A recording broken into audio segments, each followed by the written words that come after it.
What up, Copper family? I'm Tyson. Hello, I'm Dan.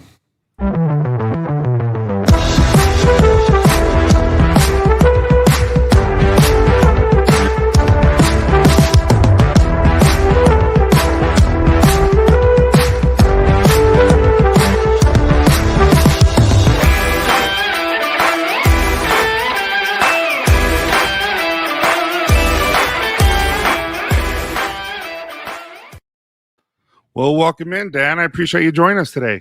Hey, thank you for having me, man. I'm excited to talk and hear from all the beautiful people in the chat. Right. So just before we say hi to everyone, I just want to acknowledge that Dan was planning on coming on but then I got sick and I was stuck in the hospital, and we had to. It's the only time I've ever had to cancel is when I had the beloved COVID, and so I appreciate you rescheduling and all that stuff for me. So yeah, no problem at all. All right, we got Mr. E Rock. How you doing, buddy? And Nick. How you doing, Nick? And feel free if you want to say hi. What's up, Jason? So we have Jason and E Rock who are going to be in the finals for the beard competition that we're having next week. Oh, cool. And how you doing, Gabe? Appreciate you joining us. Hey, Casey and Mr. Mark. And we're just strolling. There's a lot of conversation going on right now. Awesome. You can see it, can't you? Yeah, yep. I have YouTube and the StreamYard pulled up. What's up, Ellie? Now, if you aren't familiar with Ellie, which you are, everyone is, she does have a weird thing where she eats Oreos with water. Yeah. So I always have to make fun of her for that. Then we have Mr. David. How you doing, David? Appreciate you joining us. Hey, Ken. Appreciate you coming. And then we have Mr. Donnie himself and the Pampered Chef. How you doing? And Josh, he's going to be in the competition too. Our goal is to get him to talk while he's on stage. Oh, look at that. I had to show the side beard. Yeah. I'm a little beard envy going on right now. Anyway, how you doing, Ryan? And we got Amanda and Nicholas Dagan. Appreciate you guys all coming. I don't think I'm going to be able to hit everyone.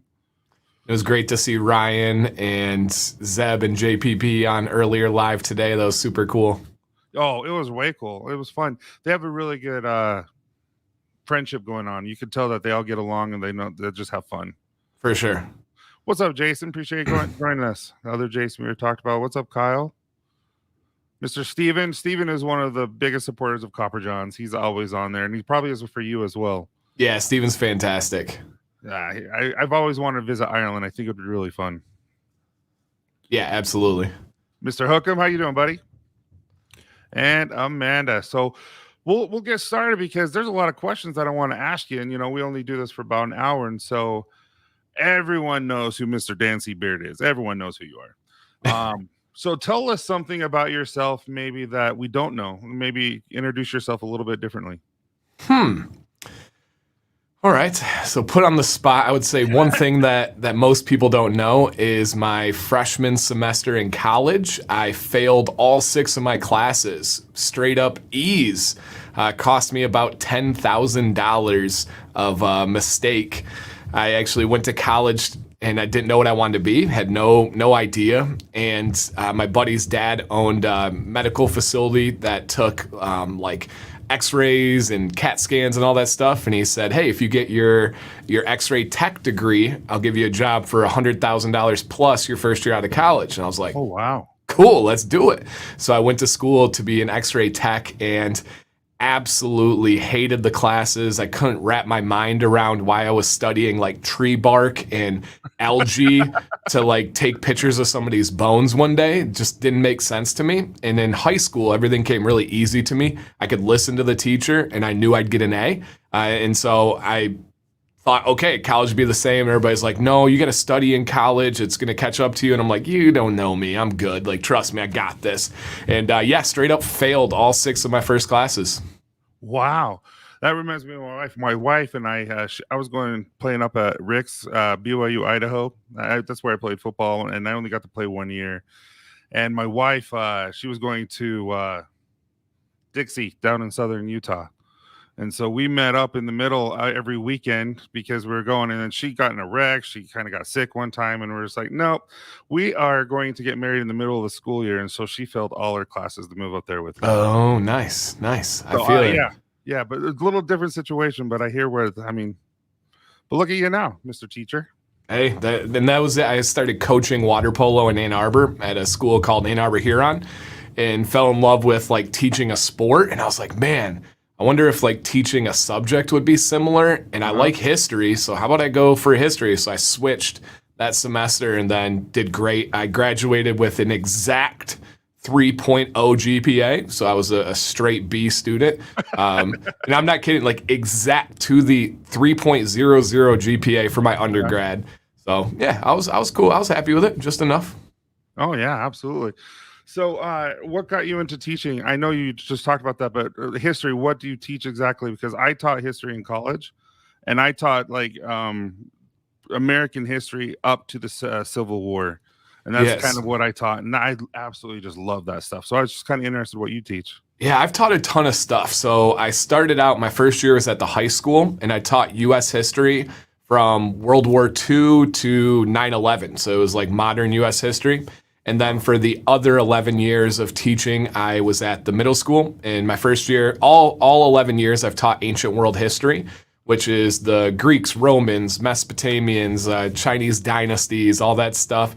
Wrapped in with modern economics and modern world religions. I teach about 6 different religions, so it's all kind of jumbled into one. And then I've also taught, because I've usually teach 2 grades, I've also taught geography. And then for the last like 7 years, I've also taught the same thing, early U.S. history. So Revolution to Reconstruction. Just so cool. You just talked about world religion. So I had to take a world religion class in college, and it was by far one of the most fun, interesting, unique things. I'm like, everyone is the same. Like, it's all the same. It's all the same stories, different names, slightly recycled and used again. And yeah, so we teach 6 religions, and man, I love teaching it, from like Buddhism and the story of Prince Siddhartha being born, walking out as a baby, talking and walking. The kids are like, what? I'm like, yeah, he was walking and talking, smoking a cigarette. I was like, all right, not really smoking a cigarette, but you guys, you get it. So yeah, I love teaching world religions, because usually they have no idea. And we cover that. And we're like, do you see how many similarities they are? Yeah. Like, the Eightfold Path from Buddhism is pretty much the 10 Commandments, pretty much. So it's interesting for sure. And I loved, it seems like the religion that I was like most drawn to when they were talking about all these religions was Hindu. And I'm like, holy crap. Hindu was really cool. Oh man, we go through all the really cool Hindu gods, from Vishnu and Shiva and Brahman. So yeah, I love it. We spend like a good couple months on religion. That's way cool. See, I wish my school did that when I was in high school. Yeah, me too. That would have been so much fun. So you and I have spoken, as you and I were getting to know each other before we were, an affiliate of mine and stuff like that. You were getting to know, we were getting to know each other, and we were talking about fishing and everything. And so you talked a little bit about how you and your dad used to fish and still do quite a bit. And you showed me all the, the layouts that you do on your boat and stuff like that. So what is about fishing that you love? Because you do it a lot. Oh yeah. So I actually have not been fishing in quite some time. Really with the family and the channel and stuff. I just don't have that kind of free time anymore. But we grew up on Lake Michigan, and we didn't really have money, so it's not like we had some nice salmon fishing boat, but we converted a boat and like made our own. We had 2 downriggers and then 2 like planks off the side, the floating boards. And I don't know what I loved about it. That was kind of how me and my dad bonded, I guess. We'd go out there and talk about just everything. And I don't know, there's just something, I guess, primal about that experience of seeing the line go and battling a fish and bringing it in. And I love fish too. I don't eat it as much as I used to, but it was just an amazing experience. Me and my dad recently have gone out to Seattle and did some salmon fishing out there, which was really cool. And fun fact that I didn't know, in Michigan, you just grow up with barbed hooks. So, like the hook. And there's certain states where those are illegal, and Seattle's one of them. I had no concept. So in Seattle, you can only fish with straight hooks, which is much more difficult. You got to keep the slack or you got to keep the tension and have no slack at all. Otherwise, it just comes right out. So that was a new experience. Was fishing without a barbed hook. I didn't know that. I didn't know there was anything like that. It was illegal. Yeah. crazy. That reminds me of kind of like fly fishing. You just have to always keep that tension or you're going to lose them. Yep. And I guess there's a couple states like that. Yeah, Utah's no one. Alaska wasn't one. Hey, but Russ has a question about what our previous discussion is. Christianity covered in all the world religions. Yeah, so we at our school we teach Christianity, Hinduism, Buddhism, Judaism, Islam, and then the Chinese philosophies, the Daoism, there's several different philosophies that they have in China, ranging from we have a bunch. Daoism, I'm blanking on the others right now, but legalism, Daoism, and then Confucianism. That's way cool. Seriously, I'm a little jealous of your students. That would be way fun to talk about. Yeah, we love it. So you are like one of the most family-oriented people. You're very open about that, and you love your kids. You love your wife. So what do you look forward to about your kids getting older? Because as I've noticed, as I've have a teenager, I have several teenagers now, and the things as they get older, we get to do more with them. What do you look forward to doing with them when they get older? Yeah, just mainly being able to do more. Violet, we call a domestic terrorist because she's terrible. Like, she is awful. Like, she's so cute. She's a daddy's girl. She loves me. But we don't go out to eat anymore because she's such a terror. She destroys everything. She's loud. She's abrasive. Remind me, how old is she? She is gonna turn 2 in mid-January. So she's cute. Whatever, just sub 2. And so, yeah, the biggest thing is just getting her to a stage where she can be manageable. And then the real big thing I'm looking for is about probably 6 years from now when Maddox can babysit. And so we're able to just kind of go out and not have to buy a babysitter or coordinate with my parents and just to have some mom and dad time. Isn't that the truth? When Isaac was old enough to babysit and we could go to a movie or something like that by ourselves, it was a game changer. I'm like, Candace, let's go. And she's like, well, and I'm like, we can go now. So it was that's amazing. And you and your wife, Sam, are amazing together. So what's your guys' secret? With all those of us been married for so long, what's your secret of being happy and keeping your relationship alive? We really are like amazing together. I mean, there's far more than just like social media and that stuff. Like, there's nothing that's a show or a front. We are just unbelievably open and honest with each other. Sam, and I'll just open up the curtain as always. Sam likes to text on like kind of like bigger topics if something's bothering her or big decisions. She doesn't like to have those talks in person because she gets like emotional and stuff just real easily, no matter what it is. So we always talk. Like if we feel like something's bothering us, we just tell each other. We don't play those stupid games of like, I'm gonna ignore you and act like a punk until it comes out 2 days later. We just talk and we adjust. I've changed so much. She has changed so much, and we try to start every day thinking about what we can do to make the other person happier. And I know it sounds corny, but it is a rule of ours. We try to do that, and if we feel like if we can do that for the other person, then it's just going to make everybody happier. Oh, I love that. Yeah, and mine is one of my rules is don't go to bed mad. A lot of people say, do and then come back. But my thing is just like how you're saying, just talk through it and always just have an open relationship and don't go to bed mad. If you have to talk through it, go through it. And if you have to stay up until 2 a.m., do it because it's worth the relationship. Absolutely agreed. So what's up, Dagan? Don't know if I've seen you. We got Mr. Shark in here. Yeah, hello, everybody. I saw Matt Beardlaws came in and everybody. Welcome on in. And Matt's a stud. I talk to him quite a bit.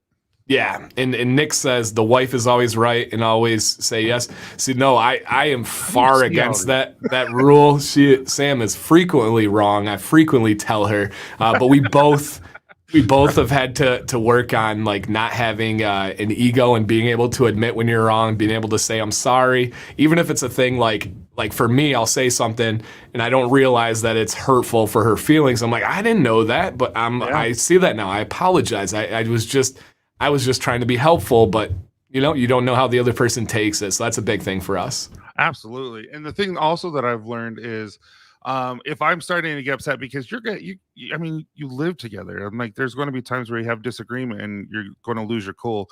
So before I say anything I regret, I always step outside and get a fresh air and cool down. Then I come in and we're totally fine. And then 9 out of 10 times, like, that was stupid. I don't even know why I got mad. For sure. And we're both pretty chill people on stuff. Neither of us are like hotheads, so that helps out a lot.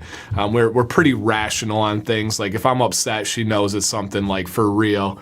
And it's usually, like I said, it's usually just lack of perspective. Perspective, man, could change almost every problem or drama or issue in this world if you just truly like try to see the other side, try to open up your mind and not be stuck in your ways. Mm-hmm.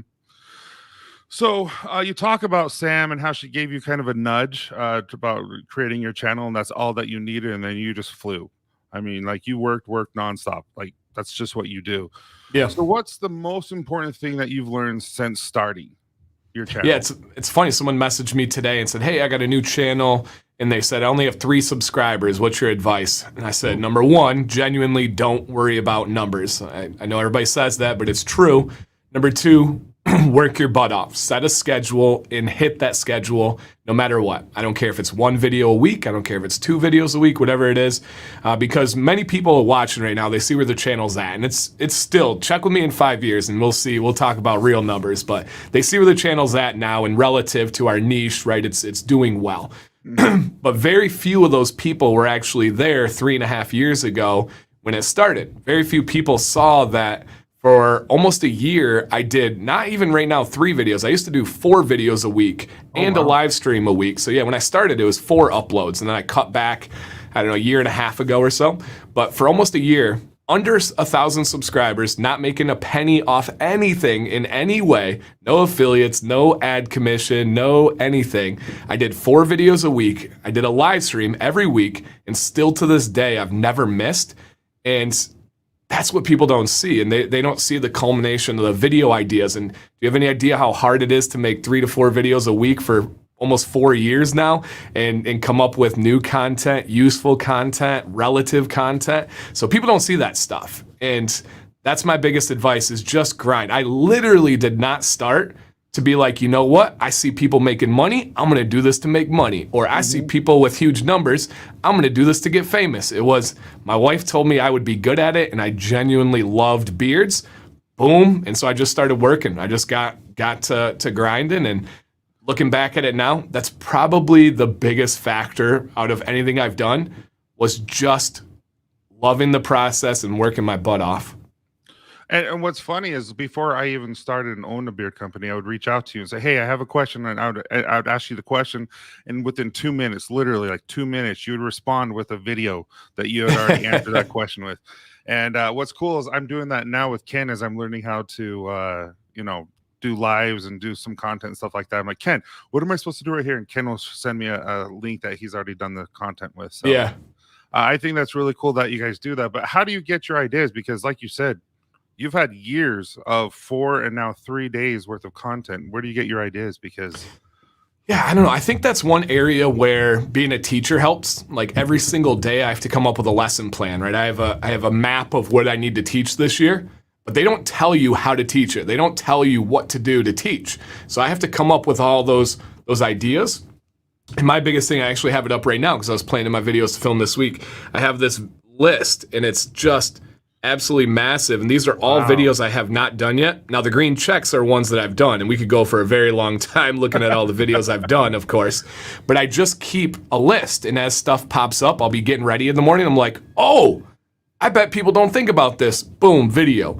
Or I'll get a question. Somebody will message me and say, "Hey, what is your advice on this?" I'm like, "I haven't made a video on that yet." Boom, and I make a video out of it. So usually it's just coming from my experiences, thinking about things that people may know, may not know, but never thought to make a video on it, or just taking common questions and being like, all right, enough people have asked me, it's time to make a video. Yeah. No, is there a topic that you've always wanted to cover, but you don't feel like you know enough yet, or something that you just don't feel right about covering yet? Many of them, yeah. So one of the big ones was minoxidil. I still don't know enough on it. I covered it. It's a huge video for me now. It's over 100,000 views. But I brought in someone that does know stuff. I actually it's remember that. Yeah, so that's George, and I do not feel comfortable making a video, so I brought in someone that does. But I do have other oones. For example, I have a video that I'm working on, and I actually have a couple. I know this sounds fancy, but it's just true. I have a couple scientists that are working on it with me, and it's the idea that what causes your beard genes. Because you'll notice some people have different head hair color than they do beard color. Some people have red heads and brown beards, or vice versa. There's actual different genes that are going to determine your beard properties as compared to the rest of your properties. And it literally is a foreign language for me with all the stuff that they're getting me. And so for me, I have all the information, and a big task of mine is to take complicated information but deliver it in a digestible way. I don't ever want to talk like I'm sounding fancy or talking down to people, because those were always my least favorite teachers. I absolutely hated teachers that talked to me like they knew more, or talked to me like I was a kid or like I was dumb. So I got to take this crazy scientific talk that I'm trying to learn and try to understand and make it deliverable. And so I've had this, I've been working on it for over a year now. My buddy Adam, who's a literal scientist, he's been helping me for the most part. And then I've had some other people I've reached out to that are experts in the field. And so there's a lot to it. Yeah, there's a lot more than just thinking about the info. It's also how do you deliver it? Yeah, and I think that's a talent that you have that a lot of us are trying to acquire, because it's easy to be able to, well, let me rephrase that. It's not easy all the time to be able to get all that knowledge, and like you're doing, it takes a lot of research and understanding, but then understand it and then deliver it, like you said, that is hard work, and that's a lot of time and practice to be able to do something like that. So that's pretty cool. For sure. Thank you. So Cornelius Chambers, actually, I've never seen him. I appreciate you joining us. Yeah, what's up, Cornelius? He asked, "Have you ever taken any theater or drama in school? You possess actor-like chops." No, not in the slightest. I was never in choir, drama, theater. No, not. I was in gym class. Have you ever made a video and honestly didn't like, but the subscribers did? Not really. The only exception would be my top products video of the year. I have done one 2019, 2020, 2021. So every year I do a top products video, and I absolutely hate making those videos. Why? Because somebody's going to accuse me of being biased. Because not somebody, a lot of people. Somebody's going to say, "How dare you leave this company off? They're the best." And it's just, I just hate it. It's a lot of work. I don't enjoy making lists like that. That's why, if you notice on my channel, I do not do 2020 top butter, top wash, top this. I just put it all in one video, to be honest, just to get it over with, because I don't like making those, but they're very popular. People love them, sending them to people as a list to say, "Hey, get me anything off this," and stuff. So it's kind of like a necessary evil for me, but that would be probably the closest one. You've created a following, and just like we were talking about, you work really hard and you tell the truth, and so therefore people want to know what you really think and all that. Yeah. But mind you, just on Matusi, I've actually asked Jim. I'm like, "Jim, are you related to any Matusis in Utah?" Because my mom's Matusi. My grandpa immigrated from Italy. And so, okay. So I've always wondered. This is the first time I've ever seen a Matusi, other than my family. So I'm like, that's too funny. Is Jim from Michigan? I want to say New York, but he's around that area. Okay. So, and then we got another question. Is Dan C. How would you encourage someone to get over camera anxiety? What tools can help? Oh man, I have no idea. I think that's probably more. Oh, Illinois. That's right. Okay, that's probably more for Ken or even Casey to answer, because I know he said he has anxiety and still is working on it, but it's gotten a lot better. For me, man, I literally don't know, because it's something I've never experienced. So I don't have any advice. My wife, Sam, has anxiety. And so I've learned, like, I'll be honest, I went from being a person who thought it was all just like excuses and suck it up, like you're just not prepared, you're just not confident in yourself. That's how I used to think it was. I thought you could get through it, but now I know it's a real thing. It's something that's for real. But I don't have that. Like, people talk about being nervous before live streams still to this day. From day one, I was never nervous. Like, getting on this, it just, I don't know. I don't know if it's my personality. I don't know if it's teaching and coaching experience or public speaking experience, but I don't know. I really don't have any advice on that. It's like someone who asked me, I always get the question, how can I stop fidgeting with my beard? What's a tip or trick you have? I'm like, I don't know. I don't really have any tips for that. So I'm sorry, Casey. I'm going to leave that to some experts. Other than, I would say, just do it. I don't think it's ever as bad as you think it is. Getting started is probably the hardest part. Once you're on, you're good to go. Yeah, and I think overthinking it sometimes makes your brain go foggy and get nervous. But I know for me personally, I went up on base when I teach and stuff. There'll be times where I teach 150 people plus at the same Yeah, time. same. Don't get nervous at all. I Yep. get nervous when it's like one-on-one. I don't know what it is. I'm like, this is awkward. And like, that type of Interesting. thing. But in front of 150 plus people, I'm like, yeah, it's totally fine. Let's crack jokes. We can have conversations all together. But when it's just Yeah. one-on-one. Huh. Right. So Dan, wasn't Adam your MID that did the Castle Peppermint study? Yep. The same Adam. Yep. Oh, he said mod. Sorry. Yep. Just making sure I don't miss anything. Do you see anything right here? Next week is a big game. Will Michigan upset Ohio State? We're actually talking about that. Yeah, I don't know. Of course, I'm a big Michigan fan, but I would like to say that I'm a true fan. Like I actually played a sport at Michigan, and so I think that helps me. I think because a lot of people get so into it as if they like have something to do with the outcome. Like I always want to shake people, be like, you realize you weren't playing. Like you didn't help them prepare. Like you can't really get upset because you weren't a part of it. You know that, right? So I don't know. Right now, if I was a betting man, would I bet on Michigan? It's so tough. I think it's going to be a fantastic game, but obviously Ohio State has absolutely dominated us in the Harbaugh era. Have they won 10 years in a row? Or is it 9? It's 9 or 10, and we've had some ones that we should have won, but just got out-coached in the end. Michigan State games as well. OSU's looking hot right now. They beat the brakes off of Michigan State. Dude, that's just floored me. I couldn't believe that. When I didn't watch it, but I saw the score, and I'm like, wait, what? Yeah. Did Michigan just lose to Michigan State? Yeah, that was a crazy beatdown. So we have one more question, and then I have my question still for both fellas. What's your thoughts on straggly, thin beards? I would say rock what you got. Yep. Try to find a style that best suits your beard, that best suits your face. We do have a live stream on Wednesday nights called Beard Advice Live. If you want to send in an email with pictures of your beard and then let us know your thoughts, your goals, your problems, it's beardadvicelive@gmail.com. That's literally what we do. We say, hey, think about this shape, trim here, maybe style like this, and we try to maximize the best beard for you. But man, there's nothing wrong with a thin, scraggly beard. Sometimes there's things we can do to help you to fill it out. Maybe it's something that you're doing styling or shaving, trimming wise. But otherwise, let's just find a way to maximize it and rock some facial hair. I believe every male should have the ability to rock what grows naturally. Yeah, I would agree with that. I just be proud. That's why I have that hashtag of the thing that I would say, be proud of who you are. Yeah. Just rock what you have and just be proud of it. Because I don't have the most epic beard, but I love what I have. I have it. So I wasn't able to grow a beard for the longest time until my mid 30s. And then I could finally start growing one. I just had like little shaggy Scooby-Doo, like peach fuzz. So then I hit puberty or something when I was 30. Bearded Bushido, as someone with stage experience, it helps to remember that the vast majority of people who will watch want you to succeed. Great point. It's true. Hey, we're going to have to talk, man. I'm actually in a show right now. I'm doing a show with my son. What's your beard length goal, Tyson and Dan? I'm 5 inches right now, and I'm happy where I'm at. I don't think it can grow very much longer. We should stop it.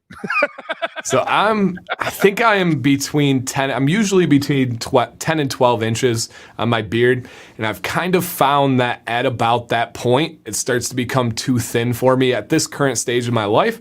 So my only goal is for it to look good along the journey. I don't have any other goals than that. I would love to have as big and voluptuous and full of a beard as possible, but I draw the line at when it starts to become transparent and real wispy at the end. So for me, it's just to have the best presentable beard possible. Yeah, the flex cam.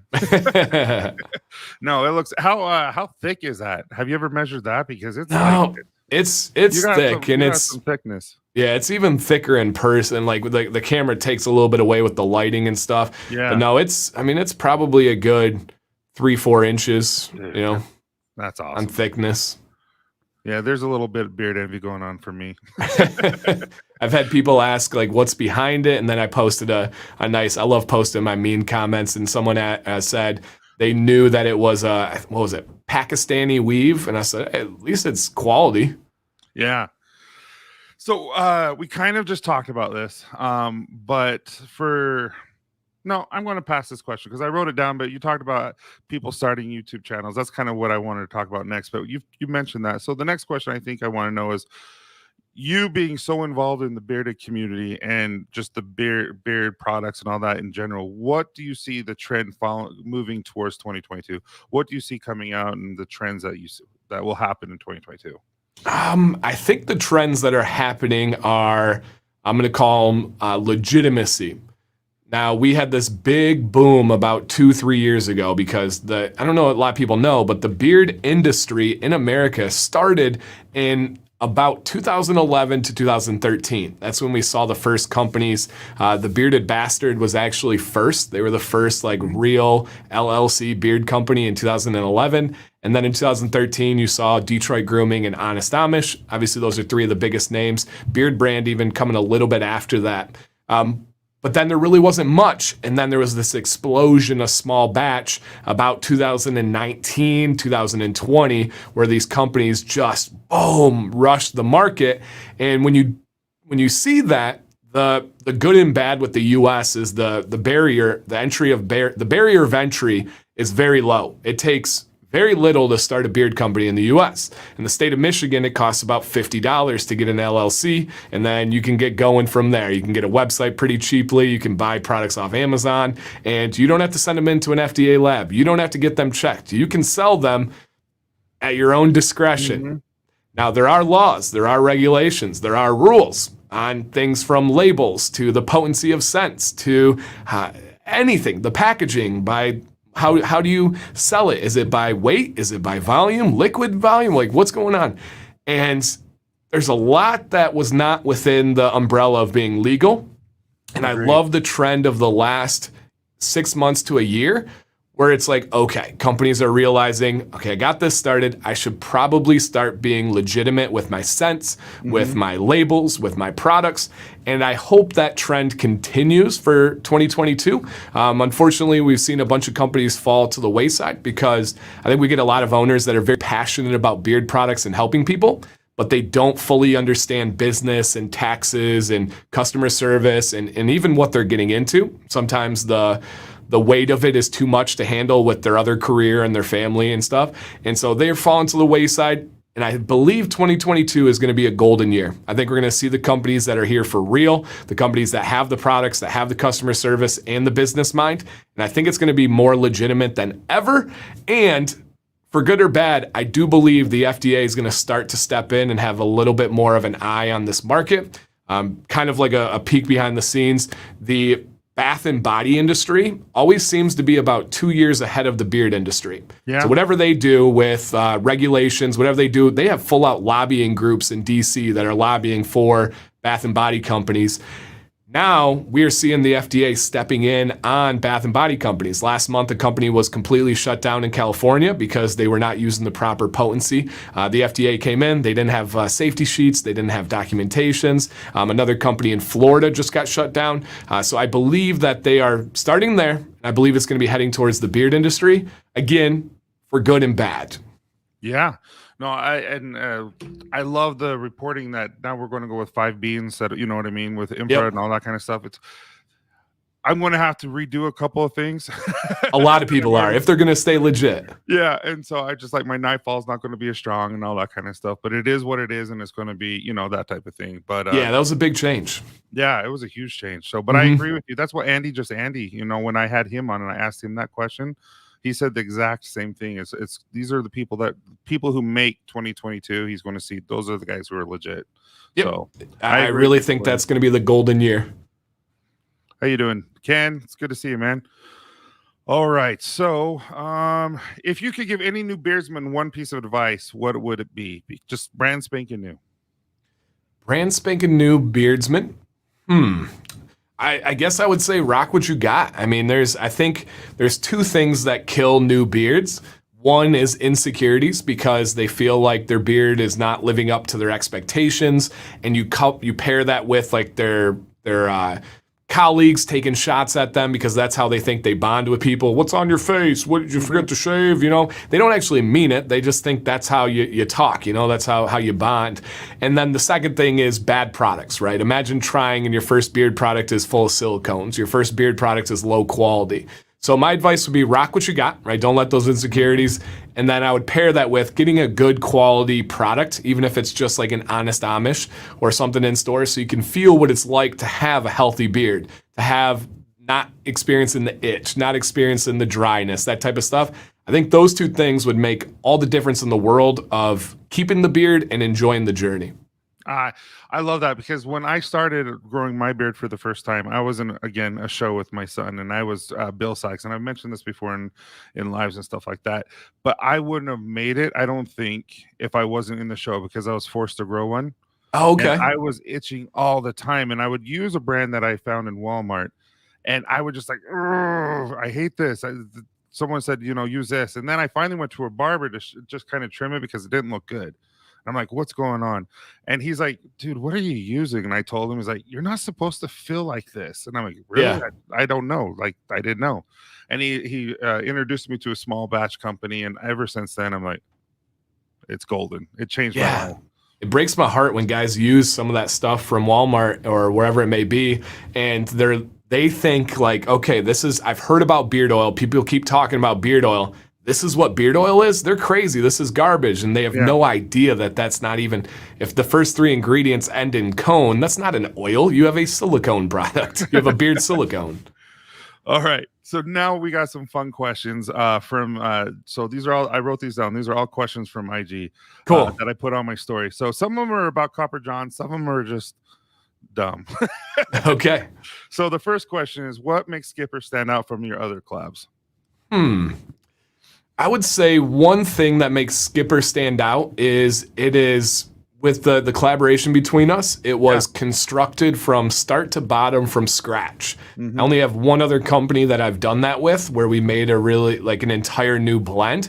Because normally I work with companies and the collab is just simply what scent do you want to do? And I give some ideas and let's let them do their magic and kind of work it together.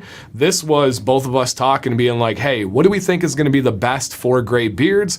And it wasn't just like throwing stuff on paper. We both tried several blends and we're like, man, I really like this, but what if we adjusted this? What if we tried this? And so it was working the blend out with a purpose, but then also coming up with a scent in a couple of scents that people would enjoy in kind of a wide range. Yeah. You wanted one with cherry almond, and then you kind of gave me what you were looking for and all that kind of stuff. So I liked what came out about it, and people love this oil that you and I created together. Yeah. And I always tell everyone, I'm like, he mentioned olive oil. I'm like, really? You don't want to try squalene? So we tried squalene, and then we moved back to olive oil because it's kind of like, you know what you're talking about. Because we tried it, and olive oil really did make it feel better. So yeah, it's awesome. Yeah. Bearded Wolf. He wants to know what Dan's dream vacation is. My dream vacation is a cruise to Alaska. I want the commodities of cruise ship and food and heated room and hot tub and all that comes with a cruise ship, but I want the view of Alaska, the glaciers, the wildlife. I want the excursions to be able to go out to Alaska. My dad and my sister just this last year did a full out trip to Alaska where they were really out in the wilderness for a week. They had single tents where they were by themselves. I mean, there were moose every day. They had to have bear spray because the bears were close. They literally like camped in Alaska. That's cool, but I'll take my cruise ship to Alaska. Yeah, when like I told you, my dad's best friend, he flew all of us out to Alaska, and we went to now I can't even remember what it was called. Brain fart. Anyway, so we went to middle of nowhere. No one was there. We saw beer, lots of beer. We saw a bear, and elk and moose and tons of stuff. And man, Alaska is something special. Yeah, that's the dream. It. And okay, so I've never seen a bald eagle. Never. I've seen stuff like fly on people's arms and stuff like that. They were everywhere. Yeah, I heard they're like more of a nuisance than like seagulls. Like it's like their seagull. Yeah, they were everywhere. And so the guy, our little guide, he would actually cut up the fish and fillet 'em and all that kind of stuff. We would take the guts and fly out to the ocean, and we'd throw them up there, and they would literally just like by the dozens come in and get all the guts and everything. That's super cool. It was so cool. But I'm with you on that. That's one of the best vacations I've ever had. So, Nick Cohn, what was it about Copper John's products that made you go back for more? So first off, it was the minerals, the Onyx Sea minerals that caught my attention, and I got the full rundown from Tyson on the benefits that they offer, and I loved it. It did great in beard. Second thing were the scents. When my wife goes crazy over scents like Nightfall, that's a huge plus for me, of course. And just the legitimacy of the company. I knew that this was a company that was going to be done right and was going to be continued to grow. So yeah, I love all those aspects. I appreciate it. Thanks, Nick, for responding. And then the next one is Brandon. As you know, Mr. Brandon. Favorite Mountain Dew flavor to date? So Brandon hooked me up with the new like Lion's Roar or whatever, which was top 3 or 4, fantastic. Mm-hmm. It can only be found at this like East Coast chain of stores. No, it's only at Food Line, I think is the name of the place. But my favorite of all time, and I don't think it'll ever be beat, is Code Red. See, and I love Code Red, but I like the Diet Code Red, and you can only buy it in cans and 12 packs. Interesting. Okay. Yeah, but I do love Diet Code Red. When I'm going camping, that's what I get. Huh. But have you tried the watermelon one? I know you have. Yeah, I'm not a big fan of that one. It tastes like watermelon Jolly Ranchers to me. It does, and that's not what I want out of the experience. Yeah. Hey, take care, Vinny P. See you, Vinny. What about the ginger snap? I haven't tried that one. I will not. I refuse. Okay, it's because I'm not a fan of ginger. See, I know it's not what it does not taste like gingerbread, but I hate gingerbread with a passion. So even just seeing it on the label just makes me upset. I don't know if everyone knows this, but you are hilarious. Like there's sometimes I'll message you and it's like, hey, is there anything I do? Yeah, watch my kids. Things like that. It makes me laugh. So Jesse Gifford asks, what is your favorite taco and why not add bacon to it? Okay, my favorite taco is probably, I forget the name of it, but it's something loco and it's like chorizo. It has pineapple in it. It's really spicy and hot on a corn shell. And I think bacon would go fantastic with it. I've actually never had any bacon with the taco before. Yeah, I'm down. My favorite tacos, I would say, are legitimate carne asada street tacos. Ooh, I like it. Yeah. All right. David, so Diablo Bear says, what does he think about topical biotin? So I don't know.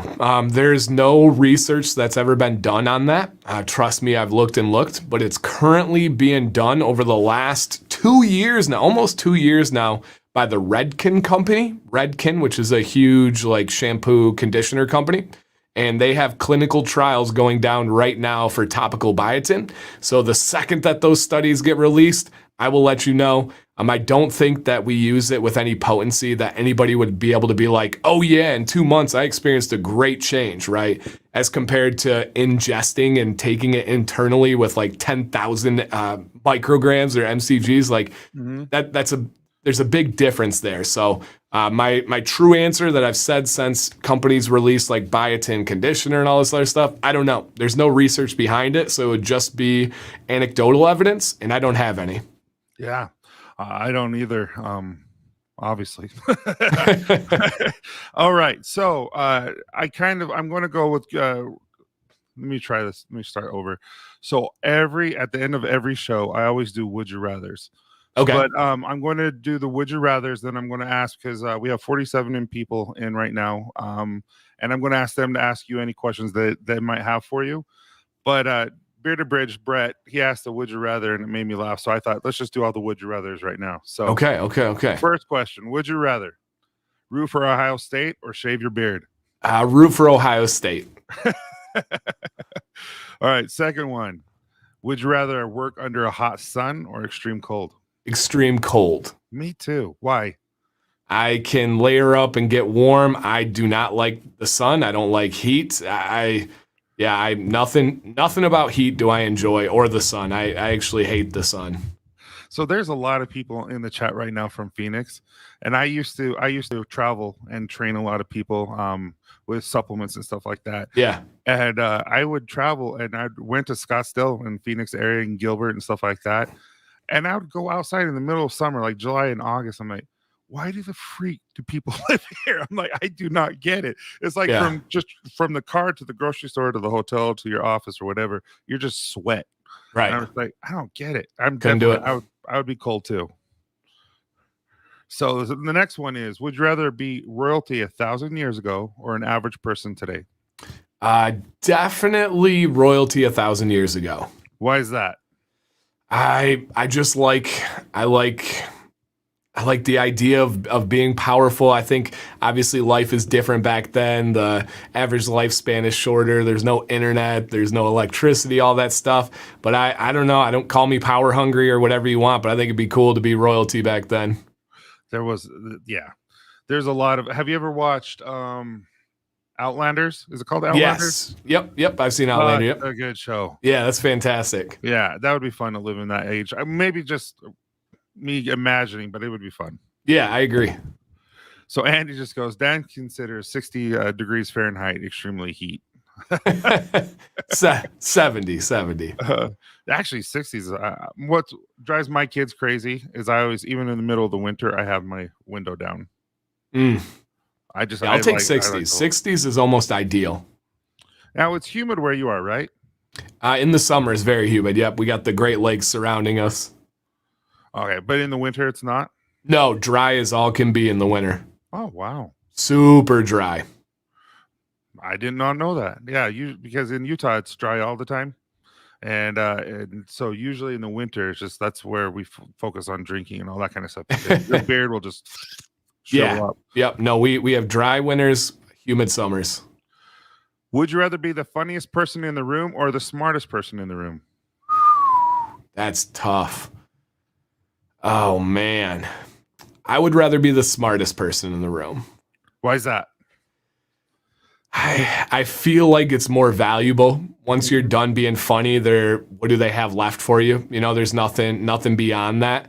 And I feel like you can be valuable and smart and quiet. But if you're funny, the only value you have is if you're out there and loud. So I would definitely rather be the quiet, smart than the loud and funny. I agree with you. There's a point in life where you kind of want to be the funny person, you know. Yeah. When you're single and you're trying to, you know, get someone, all that kind of For stuff. sure. And then there comes a point in life where you're just mature and you're like, no, I'd rather know that. For sure. So I'm with you on that. All right, last one, and then we'll ask everyone in chat. Would you rather watch Star Wars movie or eat a salad? Oh, man. Since I have to pick one, I would go with watch a Star Wars movie because I have absolutely no interest in eating a salad. And I guess watching Star Wars isn't going to hurt me, but eating a salad would probably physically hurt. Why? It just makes me laugh every time I hear that. I just don't. I don't like any dressings. I don't eat ranch. I don't like vinaigrettes. I don't like Thousand Island. When you go to B-Dubs, Buffalo Wild Wings, you don't you don't have any sauces with it. Oh, I have hot sauce, but no. No, but you don't do blue cheese or ranch? No. I eat it like a man. That's crazy to me. I don't like any. I don't do any dipping sauces. I don't like mustard or honey mustard. I don't like any of that stuff. Just give me some meat and some hot sauce. If you go to Little sauce. Caesars, hypothetically, and you get breadsticks, you don't dip it in the sauce? Well, I got celiac, so I don't have to worry about that. Oh, that's right. Yeah. Yeah, no breading for me. But no, if I do have like gluten-free breadsticks, there's no sauce or anything. But yeah, I don't even eat mayo. Like if I have a sandwich, it's literally gluten-free bread with some meat and some cheese. So if you do end up ever watching Star Wars, you have to start with the New Hope. I think that's the best one. I think you'll like it. I know you won't. But does your wife like it? Do your kids like it? No. Sadness. I just think it's like one of those things like the Three Amigos or Monty Python. You just have to watch it just because it's part of the culture. Yeah, I've watched Star Wars before, especially like growing up. My dad's a fan, but I just never I don't hate them. They don't make me angry or anything, but I just don't get the hype, the like obsession and stuff. What about Lord of the Rings?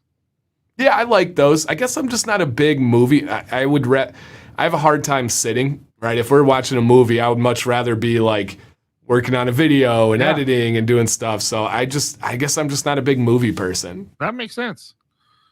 All right, so we got to. So now, guys, if you have any questions for Dan, please feel free to throw them up. We have about 10 minutes of the show left. First question is Nicholas.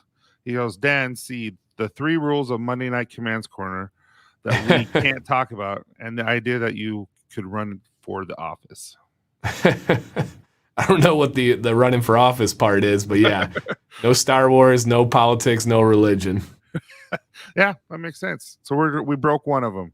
Yeah, and we talked religion earlier, so yeah. Well, we're not talking politics. There we go. They get me angry.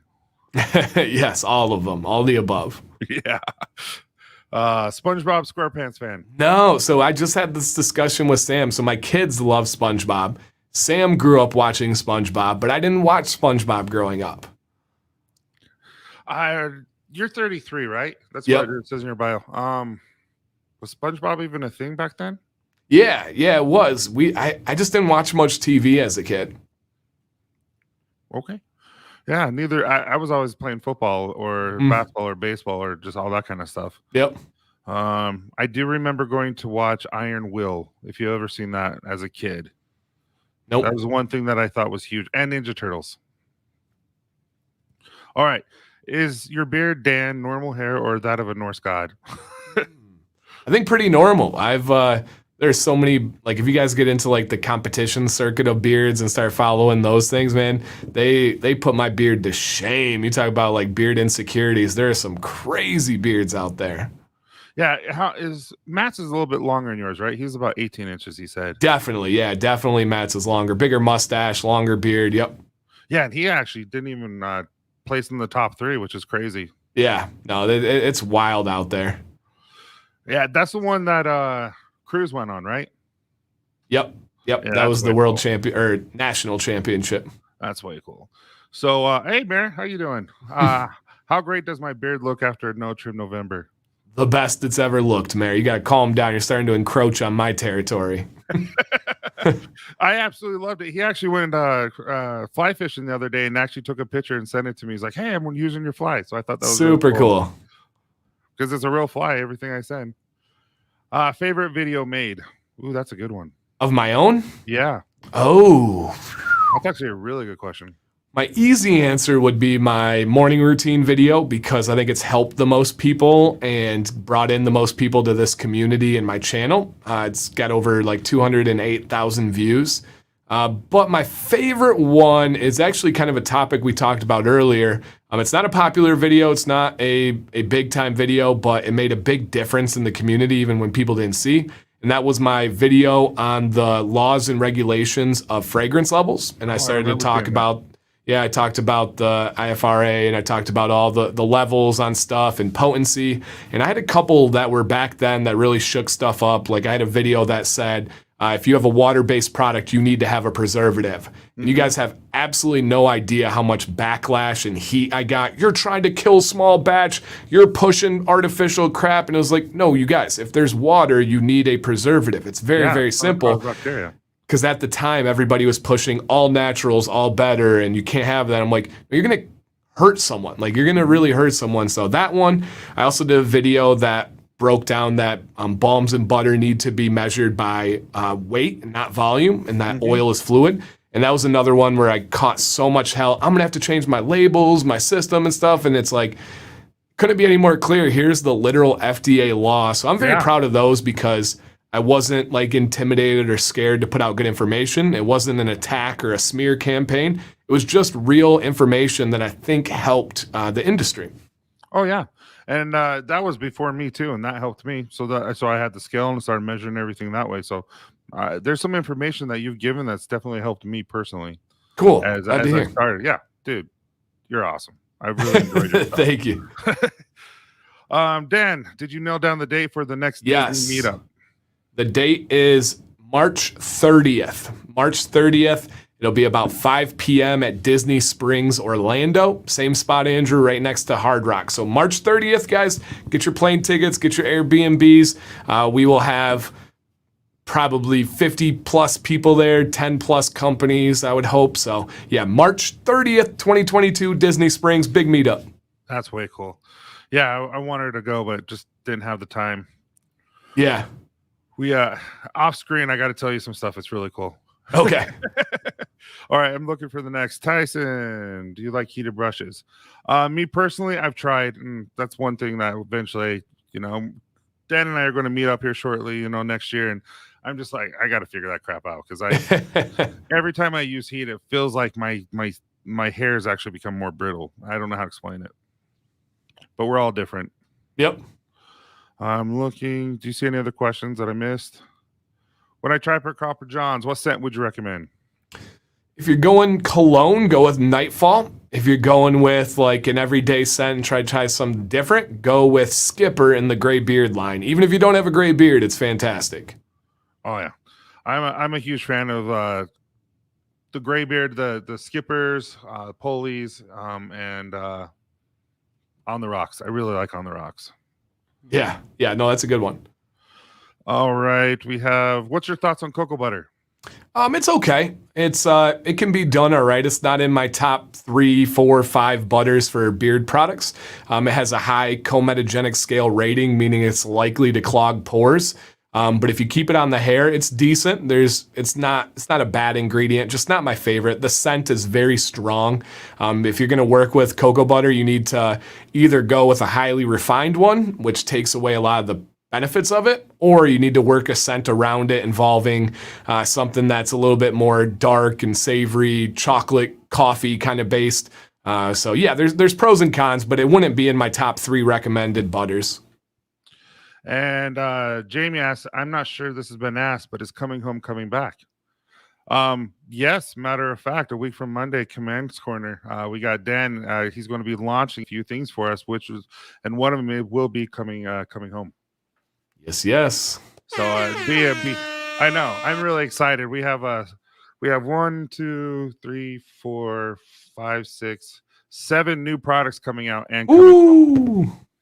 So it's going to be a big night for us, I think. So Andy says got Bourbon Bayou in today. A lot of people, that's a love it or hate it scent for people. Like they either just absolutely just adore it and it's their favorite thing in the world, or they don't. I'm definitely on one of those sides. Yeah. If you like Nog Champa, it's for you. Yeah. Have you considered doing an unscented in the gray beard line? Yes. It's so easy to do. I don't know why I haven't done it, to be honest with you. Great question, Rich. Yeah, great question.